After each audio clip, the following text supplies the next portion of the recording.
Thank you. Where Minister Mullingar Garda Station is suffering from serious capacity issues at the moment, and I'd like to, I suppose, give you the opportunity to outline how you may be able to help them acquiring the necessary funding to address those capacity issues. Thank you very much, Deputy, for raising the question. In order to advance the necessary funding, an exercise has to be completed between the Garda Estate Management, the Office of Public Works and the Department of Justice and Equality. To summarise the current accommodation shortage issues, there are two options to be further explored. Alternative accommodation sourced to a suitable property in the area of the existing station for consideration by all parties. The availability and suitability properties will be explored with both Garda Estate Management and the Office of Public Works Management Service. A new extension to the back of the existing station is to be considered to determine how much extra space could be made available by the building on the site. Upon exploring the options further, this will determine whether accommodation issues of the station can be resolved in one location. Slightly disappointed with the reply. Earlier this year, they lost their conference room. In January of this year, it was redesignated as a regional cyber computer examination room. Even though the redesignation happened in January of last year, any of the posts have yet to be advertised, and I accept that's not your responsibility, that's justice. The loss of this conference room means that training is now taking place in hired hotel rooms in the town. IT training is taking place in the Army Barracks in Athlone, which means subsistence and travel payments made to the Gardaí who are going down there. We have a community policing unit which compromises of 1 sergeant, 6 Gardaí and a clerical officer, and they're working out of a prisoner interview room. A room to interview prisoners is where we expect our sergeant looking after community policing and 6 Gardaí. And a child protection unit is due to be established, but can't be because we have no office for them. There have proposals been submitted in terms of how this could be addressed.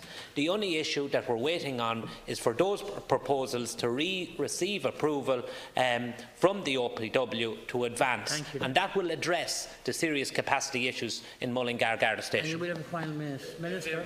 Deputy, I'm fully aware of the issues in relation to Mullingar Garda Station. I can assure you that I'm working closely with the different departments within my own and working with Minister Charlie Flanagan in relation to that. But I would outline to you that the architects from the Architecture Service visit the station on the 9th to the 10th, 2018, and we know quite clearly set out by them in relation to what is required and look for in the Garda Station. We are looking, as I said to you, at the two options to explore, and based on the outcome of them, I'd say we'd have good news in the no distant future in relation to what's happening in Mullingar. Thank you, Minister Moran. Well, the two options that are being considered is find an alternative accommodation, acquire an alternative accommodation, or the second option is to build on. And there is the possibility there to put a second storey prefab on the prefab that's existing down the back, and there is the possibility of building up over the cells that are there at the moment. So there are options there, Minister.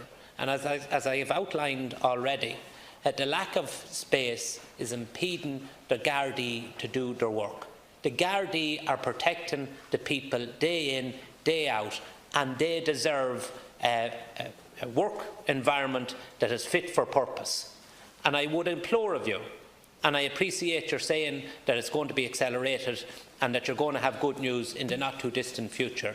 So I would ask that that process is accelerated, because it's ongoing for a long period of time thus far, and that you would revert back at the earliest opportunity with what the OPW's preferred route is and a clear time frame for delivery. Thank you very much. Final comment, Deputy, I would outline to you, since I came into government as Minister a year and a half ago, there was a number of issues outlined in relation to the Gardaí, and I, for one, know exactly the conditions that some of the Gardaí are working on. But I can say to you The government set out to reopen 6 pilot projects. They're now on the way.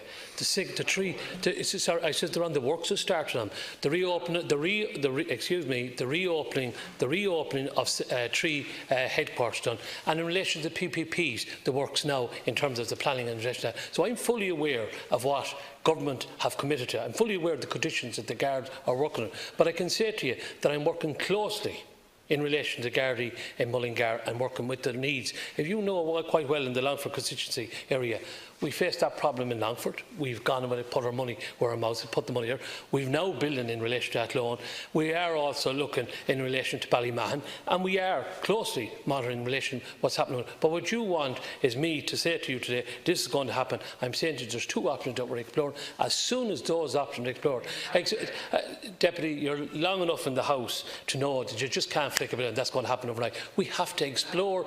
We have to explore the options, and I'll revert back to you personally when I get those back to me. Thank you. I'm sure the constituents